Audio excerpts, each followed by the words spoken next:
Hello students and welcome back. This is the part 2 of the poem Dust of Snow by Robert Frost. I hope आपने part 1 देख लिया होगा and you must have understood what exactly the poem is about, what Robert Frost is telling us through that poem. अब हम इस part 2 video में we will be doing the questions which are in the book, that is in the textbook, and besides that we will be doing some short questions, RTC and other questions based on this poem. So let's quickly begin. So first I'm going to do these 3 questions. What is a dust of snow? What does the poet say? And how does Frost present nature in the poem? And have there been any times? So let's quickly start with the question answers from the textbook first. So students, the first question is, what is a dust of snow? What does the poet say has changed his mood? How has the poet mood changed?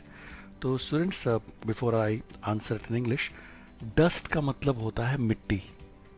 हम हिंदी में dust को मिट्टी कहते हैं, या जो छोटे छोटे पार्टिकल्स होते हैं मिट्टी के उसको डस्ट कहा जाता है. आपने देखा होगा कि भैया टेबल के ऊपर डस्ट जम गई है, जो दिखती भी नहीं है लेकिन जम जाती है. जब आप कपड़ा मारते हैं तो वो दिखती है. तो डस्ट ऑफ स्नो का मतलब हुआ जो डस्ट है वो तो मिट्टी की होती है, लेकिन सेम साइज के पार्टिकल्स जब स्नो के होते हैं यानी कि बर्फ के, उसको डस्ट ऑफ स्नो कहा जाता है. नॉर्मली क्या होता है, जब बर्फ पड़ती है तो पेड़ों के ऊपर छोटे छोटे बर्फ के जो बर्फ गिरती है वो जम जाती है, और जब उसको हिलाया जाता है वो धीरे, जैसे मिट्टी नीचे गिरती है वैसे ही बर्फ नीचे गिरती है, और उसको डस्ट ऑफ स्नो कहा जाता है. सो स्टूडेंट्स, इसका आंसर है dust of snow means small particles of snow. Very easy to remember. What is dust of snow? It is small particles of snow, छोटे छोटे पार्टिकल्स स्नो के. And the next part of the question, first question is, what does the poet say has changed his mood? And how has the poet mood changed? Okay, the poet was in sad mood. तो poem में हमें पता है कि जो poet है उसका mood अच्छा नहीं होता है. But the falling of the dust of snow on him changed his mood. So answer for this is, what does the poet say has changed his mood? So the falling of dust of snow has changed poet's mood. Very easy to remember again. Now, what has changed when the dust of snow fell? How has the poet's mood changed? Now he saw the beauty of nature and appreciated it. तो उसका mood खराब था. जैसे ही उसके ऊपर थोड़ी सी बर्फ गिरी, dust of snow गिरी, तो he saw the beauty of the nature, और उसको वो अच्छी लगी. So that is how the mood got changed, और जो उसका पूरा दिन खराब था वो ठीक हो गया. Let's move to the next question. So students, जो सेकंड क्वेश्चन है उसमें लिखा है, how does Frost present nature in this poem? The following question में help you to think of an answer. तो उसमें क्वेश्चन भी है और कुछ पॉइंट्स भी हमारे टेक्स्ट बुक में लिखे हुए हैं जिसके बेसिस पे हमें आंसर देना है. सो द फर्स्ट है, what are the birds that are usually named in poems? Do you think a crow is often mentioned in poems? What images come to your mind when you think of crow? Students, यहाँ पे generally birds which are beautiful or which have a sweet voice are usually named in poems. तो इसका answer हो गया है, the birds are that are usually named in poems are the birds which are beautiful, which people like to see or hear. जैसे कि some of such popular birds are cuckoo, myna, peacock, parrot, etc. Do you think a crow is often mentioned in poems? No, a crow is rarely mentioned in poems or poems. What images come to your mind when you think of crow? When we think of crow, हमें काला सा ugly कौवा जो काऊ काऊ करता रहता है वो दिमाग में आता है. So, a crow is rarely mentioned in poem, and its song is jarring and it is considered as ominous. But Frost is a poet of nature and he considers every bird worth mentioning in his poems.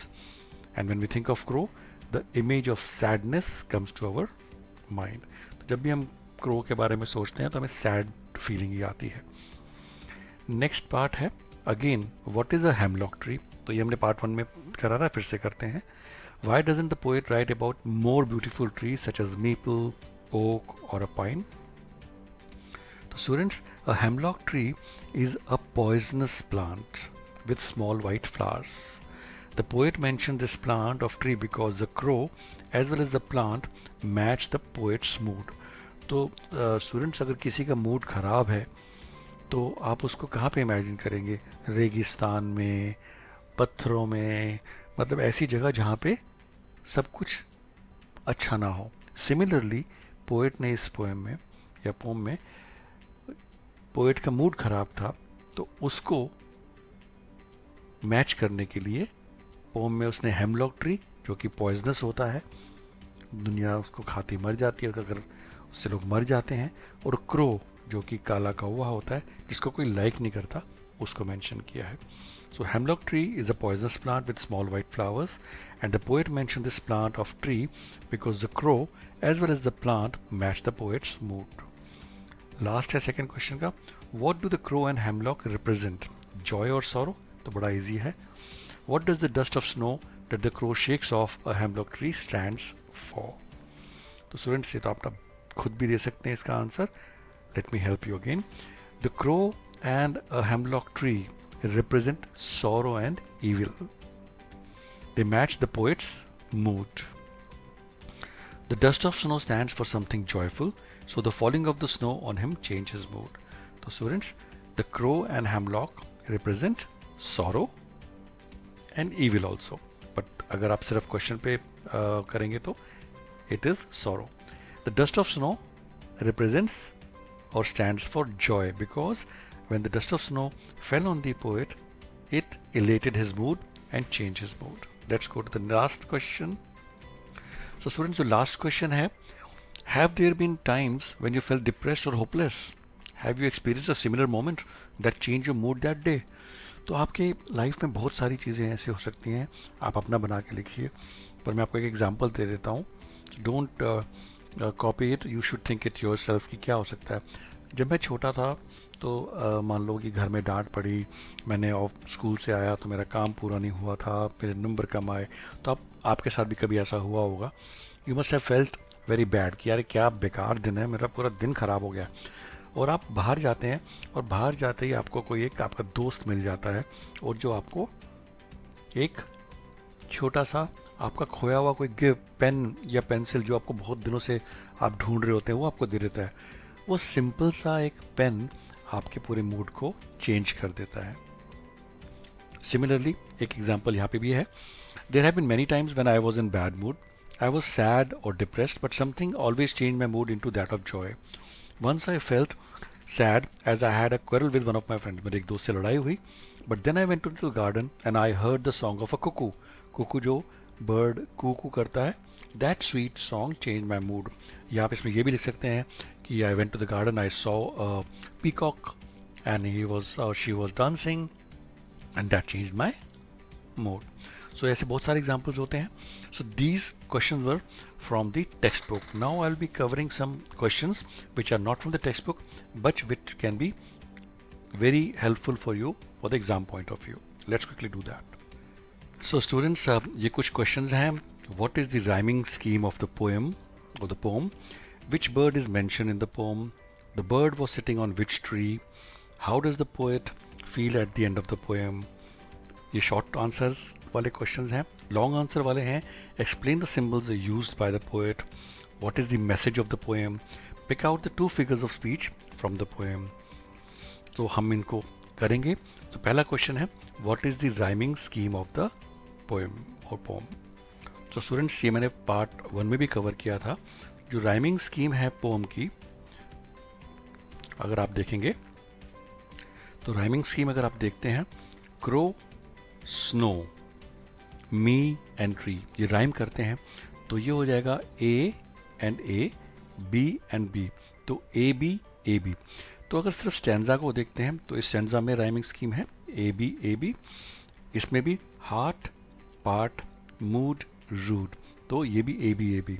लेकिन अगर आप पूरी poem को देखते हैं तो A B C D, तो rhyming scheme of the poem is A B C D.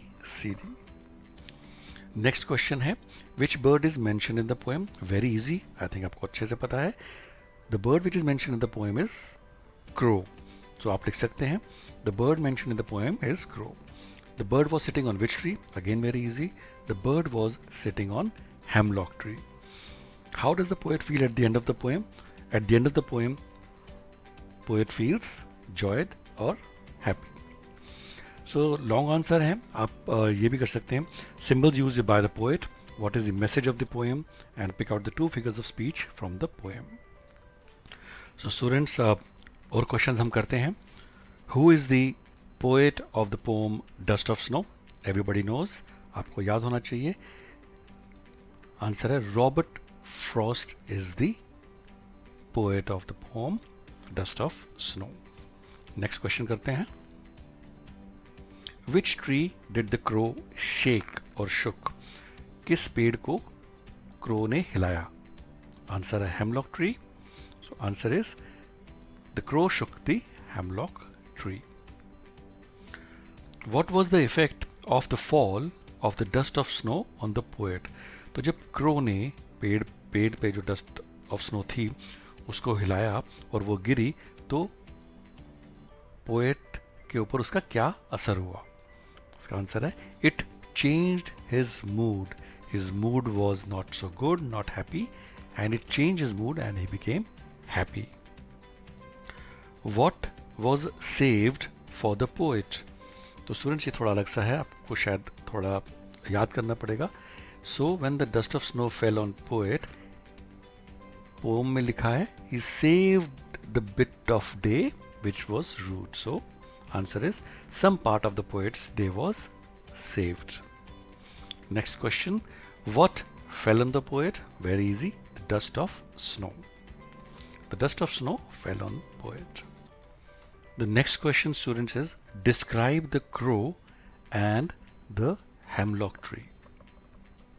Crow और हेमलॉक ट्री को डिस्क्राइब कीजिए. So students, very easy.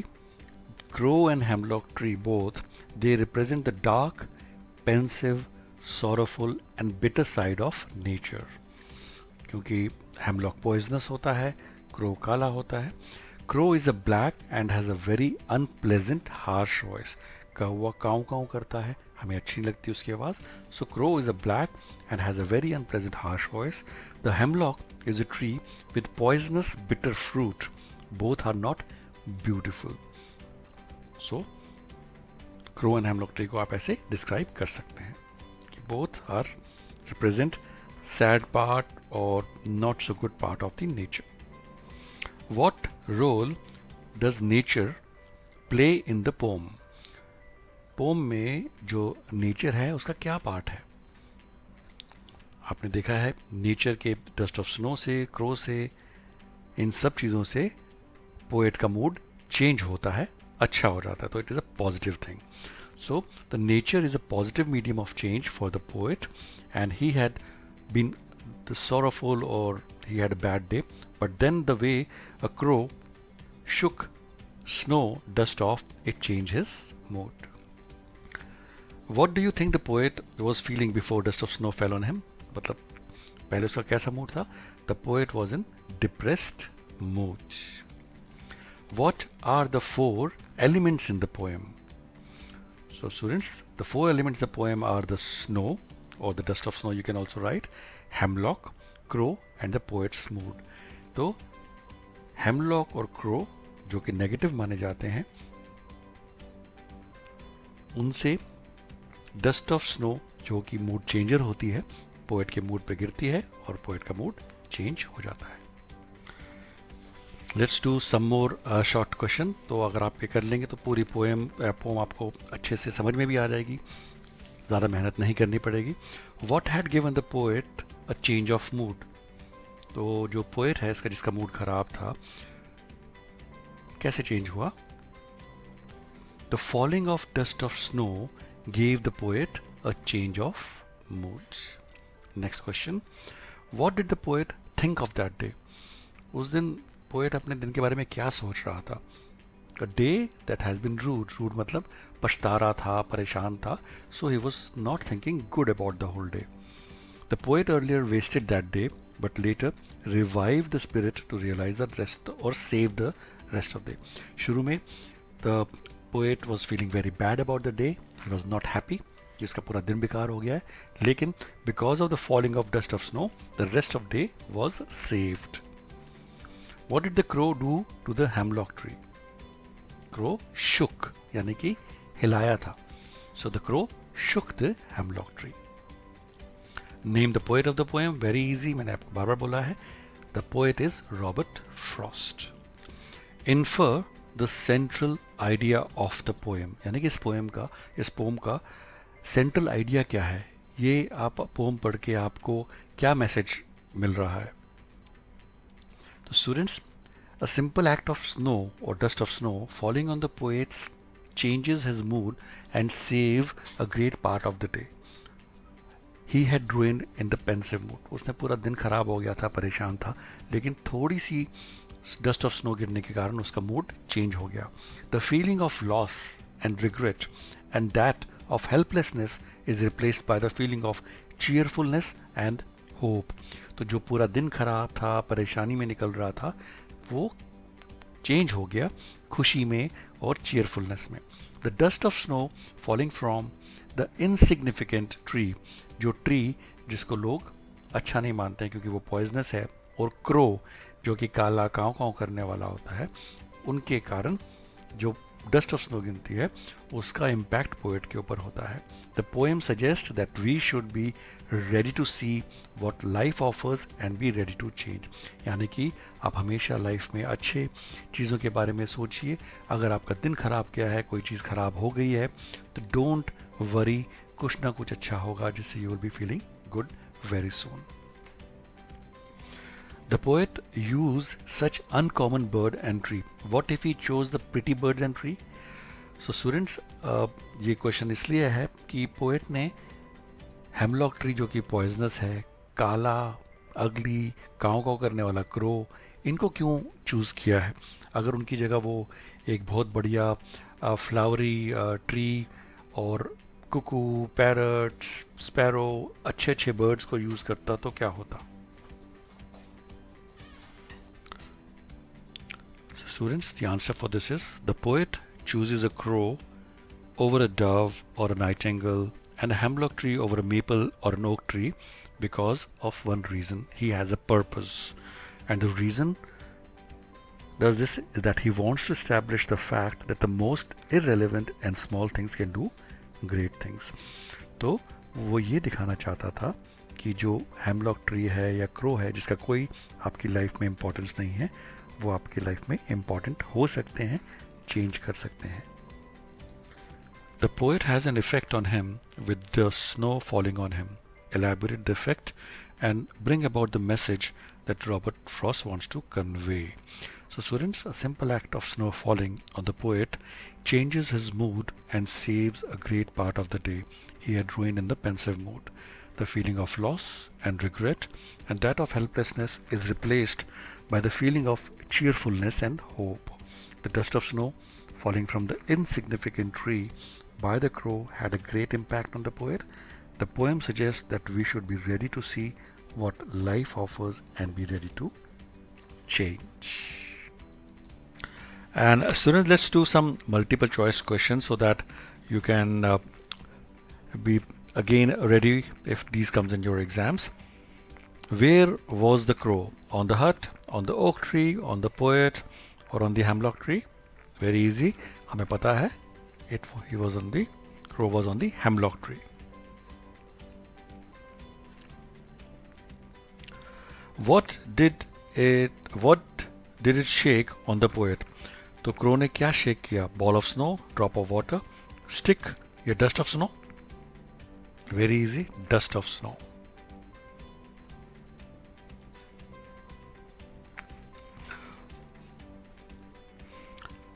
What does the word rude mean? afraid, happy, regret or depress? Students, very easy. हमने किया है. It means regret.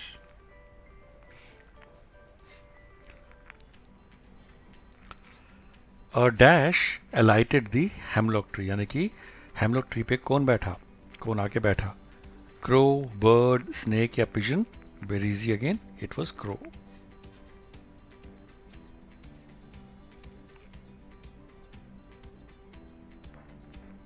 Who is the poet of the poem Dust of Snow? Very easy. Robert Frost. What fell on the poet? Crow, snow, grass or leaves? So we know it again. It was dust of snow. What was the effect of the fall of the dust of snow on the poet? A. It changed his mood. B. Changed his luck. C. Changed his color. Or D. Changed his job. हमें पता है poet was feeling sad and the effect of the fall of dust of snow changed his mood and he started feeling happy. So students, that was all for the multiple choice question for dust of snow. Now as we know, the new pattern will have your reference to text question based on extract from the poems and the literature chapters. So let's do the dust of snow multiple choice question based on extract. So extract is, the way a crow shook down on me the dust of snow from a hemlock tree has given my heart a change of mood and saved some part of a day I had rued. तो हालांकि this is the whole poem because ये दो ही stanza की poem है. Let's see. Of the many symbols the hemlock tree represents, choose the one that Frost drew upon in all likelihood for this poem. Symbol of longevity, togetherness, healing or protection. So students, हमने poem पढ़ी है, समझी है.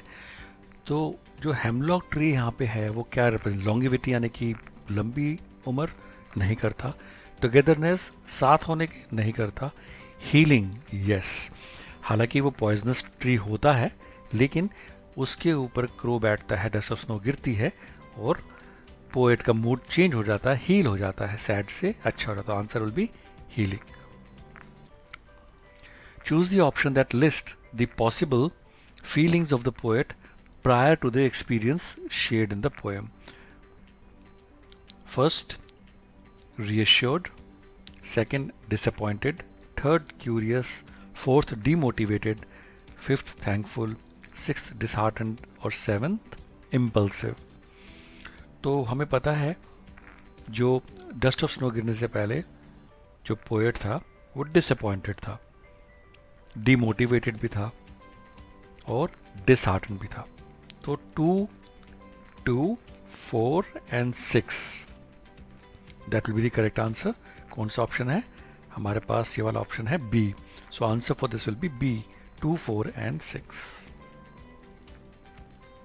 Identify the option that does not use the word rue correctly. Rue का मतलब होता है regret करना. इसमें से आपको आइडेंटिफाई करना है जो कि गलत यूज किया हुआ है. The film was a disaster and he rued his decision to act in it. इसका मतलब है रिग्रेट किया उसने अपना डिसीजन एक्ट करने में पिक्चर में बिकॉज फिल्म बेकार थी. तो यहाँ पे तो ठीक यूज हुआ है. I am sure she rued the day she listen to a fortune teller. I am sure she rued the day she listen to a fortune teller. I think ये गलत हो सकता है, बाकी भी देखते हैं पहले. It was long before I rued my disobedience and my deceit. ये बिल्कुल ठीक है. आई रूड मतलब मैंने रिग्रेट की अपनी डिसओबीडियंस और मैं लोगों को धोखा देता था. ये मैंने बहुत देर के बाद मुझे पता लगा. Others finally rue the one who is dishonest and heartless. So students, I am sure she rued the day. मेरे को पक्का यकीन है कि उसे वो पूरा दिन वेस्ट कर दिया as she listen to a fortune teller ने बोला और उसने पूरा दिन वेस्ट कर दिया. Others finally rue the one who is dishonest and heartless. तो यहाँ पे कोई इसका मतलब नहीं है, तो ये करेक्ट ऑप्शन है.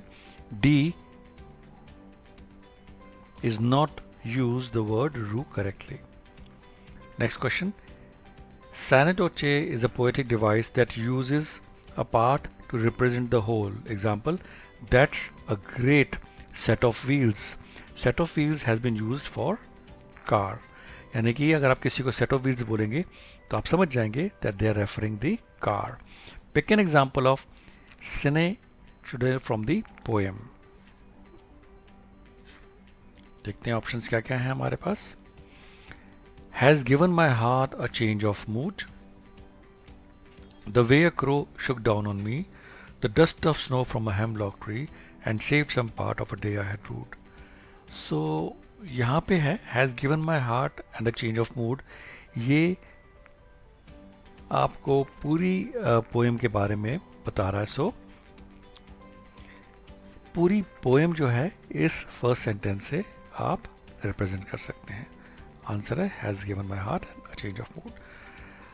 Now last MCQ, choose the option showing the reason not corresponding with a crow shook down on me the dust of snow.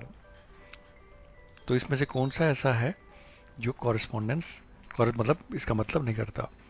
The crows landing on the branch of the tree match करता है. Crow बैठ सकता है तभी dust of snow गिरा होगा. The shivering of the crow due to the cold, अगर cold में शिवर करेगा क्रो तो भी डस्ट ऑफ स्नो गिर सकती है. The readjustment of position of the crow on the branch, उससे भी हो सकती है. The cawing of the crow hidden in the foliage, इसका कोई मतलब नहीं है क्योंकि अगर कौवा कहीं पे काव काव कर रहा है कहीं झाड़ियों में छुप के, उससे डस्ट ऑफ स्नो शुक नहीं होती है. So this is the correct option. And students, this brings to the end of the question answers, multiple choice question. And so this is the end of the short question, long answers, short question answers, long answers, multiple choice question, everything from the dust of snow. I hope आपको ये video ज़रूर पसंद आया होगा. If you are enjoying my videos, do subscribe, like and share with your friends, and that keeps me motivated. अगर आप लोगों के अच्छे कमेंट्स आएंगे, you keep on watching these videos, I will make more of all the chapters. Thank you for watching. Have a lovely day.